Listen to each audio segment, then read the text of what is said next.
20 and 10, Chapter 5, The Horrible Day Miracle. I overslept. I guess we all did. I was awakened suddenly by the noise of bicycles on the gravel. I jumped out of bed and rushed to the window. I couldn't believe my eyes. The two Nazis were going down the slope on their bicycles. They were leaving. I called everybody, and in no time we were all at the windows watching them. They never so much as turned their heads back. We were so happy that we started dancing on the beds and throwing pillows at one another. Finally, Philip said, "Let's go up to the cave and get the others." We all clapped, especially those who had never seen the cave. Let's go, we cried. "Oh no," said a voice. It was Henry's. We all stopped short, and we were ashamed, because in all the excitement we had forgotten him in the coal shed. Then we started to laugh. We couldn't help it. He was black all over. In the dark I hadn't noticed it. He said dryly, have fun. No one thinks of coming to tell me I can get out, but you make enough noise for those in the cave to feel they can come out, and then they will be caught." "Caught," we said, gasping.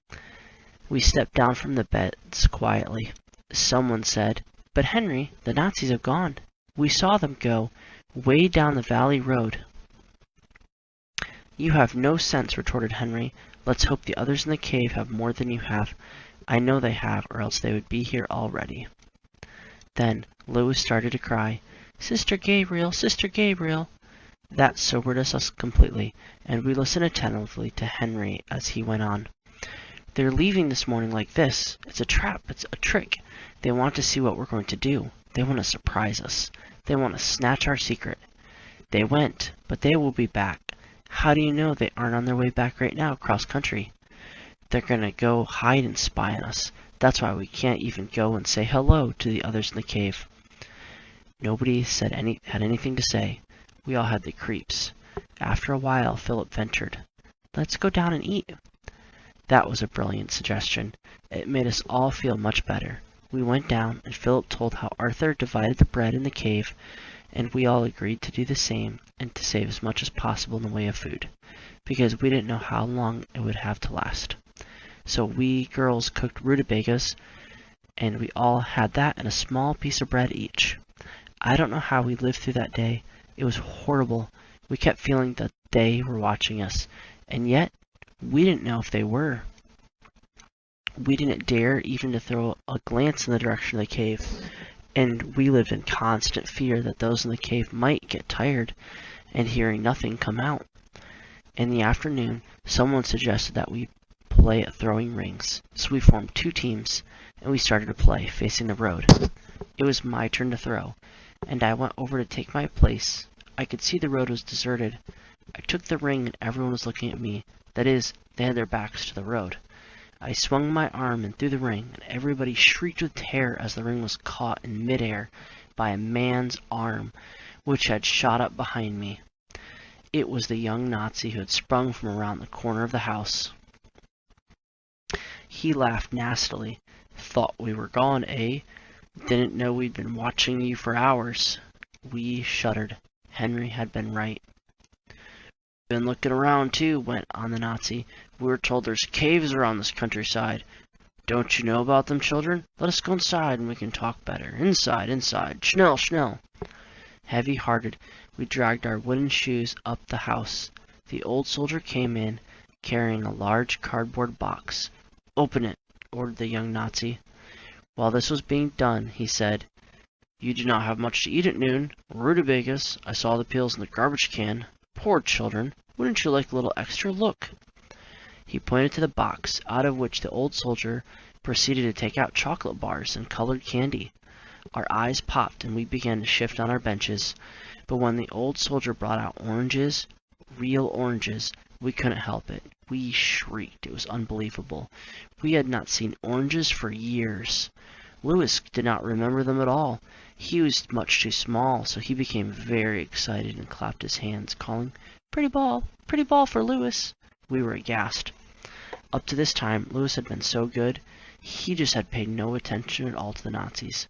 Of course, he did not have the slightest idea of what was going on, but he had fallen in with the rest of us, naturally acting as we did. And now this. The young Nazi was delighted. Good, he said. "Come down here, little boy." Denise snatched Louis and held him tight in her arms. "All right," said the Nazis, "then you both come." So Denise had to go. Carrying Louis, whose hand was stretched toward the oranges, she went up to the Nazi. "Yes, little boy," he said, "you can have that pretty ball if you just tell me what I want to know. I'll be a good little boy. Don't you have some Jewish friends?" "I forbid you to annoy my little brother," yelled Denise. "Oh, yeah?" mocked the Nazi. "How funny. How very funny. You forbid me. And you talk, don't you? Better and better. Now we're getting somewhere." Deliberately, he took Louis away from Denise and sat him on his lap. "Go and sit down," he ordered Denise, who went back to her seat crying. Then he spoke to Louis. "Listen carefully, little boy. You tell me the truth, and you can have the pretty ball and the chocolate and the candy, and all the others in the room can have it too. Tell me the truth. Don't you have some Jewish friends, boys and girls? Just say yes or no." "Yes," said Louis. In the hushed silence that followed, Henry got up slowly and said, "He does not understand. He's just trying to get the orange." Then I knew that Henry was playing the last card. Would it work? "Did you hear?" the Nazi asked Louis, and he laughed. "It's not true, of course. You know very well what I'm talking about, don't you?" Louis nodded triumphantly. I felt I was getting sick to my stomach. "Of course," rejoiced the Nazi. "You're a big boy. You know about Jewish boys and girls. Now tell me, where are they?" "There," said Louis at once. He pointed to George and me and himself. For a fraction of a second I was thunderstruck, and then I understood. Bless his heart. Louis remembered the flight into Egypt, and that George and I held him, and of course we were the Jews. Pretty ball, Louis was demanding his due, but the Nazi seemed utterly dazed. He narrowed his eyes and peered from George to me, muttering, "Incredible! The nerve! Better even than I thought, right here all the time." Suddenly he shouted at George, "Get up, you!" George got up. My heart was in my mouth. Had he understood? "What's your name?" said the Nazi. "Joseph," said George, and just like that, it was magnificent. I could have kissed him. "And yours?" snarled the Nazi to me. "Mary," I said. "Fantastic," sputtered the Nazi, wiping his forehead, and suddenly, as if waking up, he pushed Louis quickly off his knees with disgust and bellowed, "And what's your name?" "Jesus," shouted Louis proudly. The whole room burst out laughing as the stunned Nazi opened his mouth wide. His eyes popped out and his arms fell to his side. Then he caught sight of Louis walking toward the oranges. "Everything back in the box," he barked to the other soldier, but we did not care. Nothing could stop us from laughing. We roared, we shook all over, we shrieked, we catcalled, we hissed. The boys started to turn cartwheels in the aisle, and we girls threw ourselves on the floor and rolled all over. Suddenly there was the sharp crack of a gun. We scrambled to our feet in a hurry, and there in the doorway stood a Nazi officer holding the gun as he had fired in the air, and next to him was Sister Gabriel, very pale, anxiously taking the whole room in at a glance. In her eyes we read the burning question, "Where are our 10 Jewish children?" And we could only look at her. The officer said sharply, "Sister, are these your charges?" "Yes," answered Sister Gabriel. "Very badly brought up," snapped the Nazi officer. He turned to the young soldier. "Anything to report?" "No, sir," said the young Nazi, red as a beet. Together with the other, they had been standing at stiff attention since the officer had come in. "Where are the Jewish children?" asked the officer. "No Jewish children have been found, sir, except those 3, said the Nazi, snarling and pointing to George, Louis, and me. "Those 3 Jews, whose names are Jesus, Mary, and Joseph, so they say. The impudent brats, and—" "Oh, but sir," interrupted Sister Gabriel hurriedly with a gay little light in her eyes, "let me explain. It's a game the children play, the flight into Egypt. You know, when Jesus' family had to flee because Herod's soldiers were hunting." She stopped short. She was very red. The officer did not seem to hear her. He barked to the young Nazi. "You've made a fool of yourself, a fool. Away with you. Report at once to the Normandy front. That will teach you." The soldier clicked his heels and went out. "You," said the officer to the other. "You come with me." The officer clicked his heels, saluted Sister Gabriel, and recited like an automation. "I'm sorry for the inconvenience. You shall not be disturbed again. My advice, though, is that you give your charges a little taste of German discipline. They need it." He glared at us ferociously, and then they were out. We crowded around the door. In the yard was a motorcycle with a side seat, in which the officer sat down, while the old soldier drove him. There was also the truck with 3 SS troopers. Our tormentor, the young Nazi soldier, put his bicycle in the truck next to that of the old soldier and climbed in. There were some sharp commands, and down they went at top speed. At last, Sister Gabriel turned to us. "Where are they?"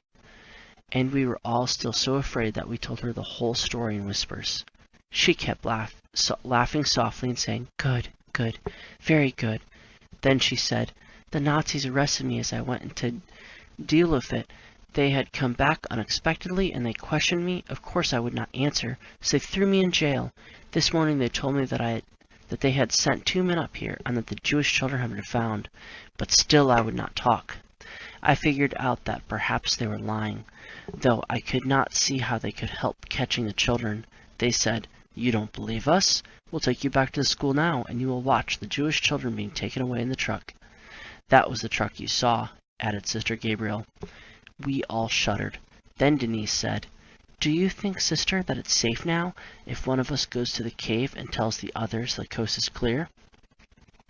"By all means," said Sister Gabriel. "Show me the way, Denise. I'll go with you."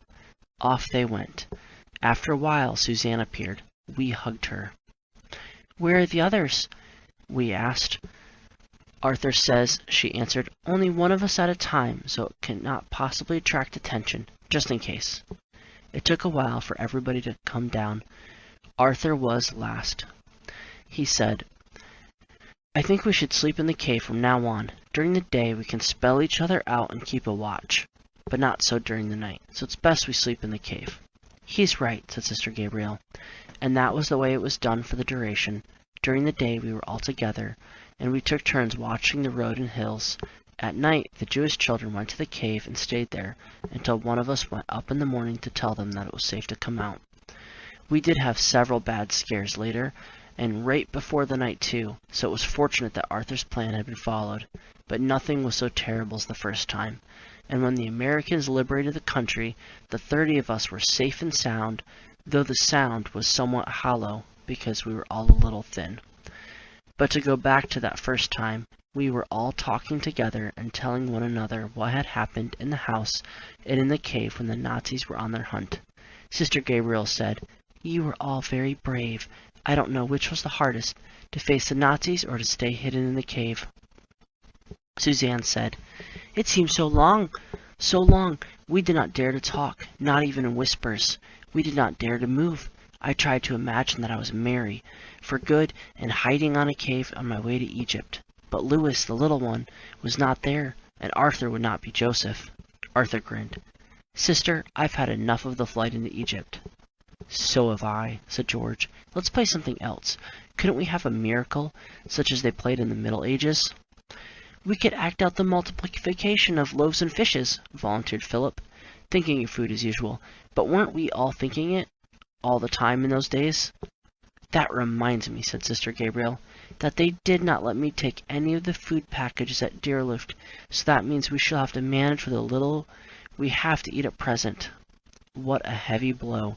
We had looked forward to those packages so much, and especially now that we wished for them more than ever, even after the Nazi scare. So we felt pretty blue. Then Denise spoke up. "We can pretend. That is, we can act out the multiplication of loaves and fishes, as Philip suggested, and do just as if we were eating." Henry got up at once, all excited. He is a born director and stage manager. Already he was right up in the play. "Let's go out and sit in the grass," he said. We did. Now went Henry. We are all the common people, the great Jewish crowd which has come to hear him, and he has told us such beautiful stories, and we like him so much that we can stay and stay and stay. "We've been here for ages," broke in Arthur. "Indeed," said Henry, "and now it's very late, and we're all so hungry." So hungry," we all chanted. "And there is nothing to eat," went on Henry. "Nothing to eat," we all sang mournfully. "Just a few," started Henry. And then we heard shrill cries, and we looked quickly toward where they came from. On the threshold of the house stood Louis. We had not noticed that he slipped away, and there he was shrieking at the top of his voice, "Pretty ball! Pretty ball!" and in his hands he waved an orange. One leap and a shout carried us, including Sister Gabriel, to the house. "Where'd you find that, Louis?" Triumphantly, Louis led us in. There, under the desk, was the forgotten Nazi box, filled with chocolate, candy, and oranges. Was there ever a sweeter miracle? The end.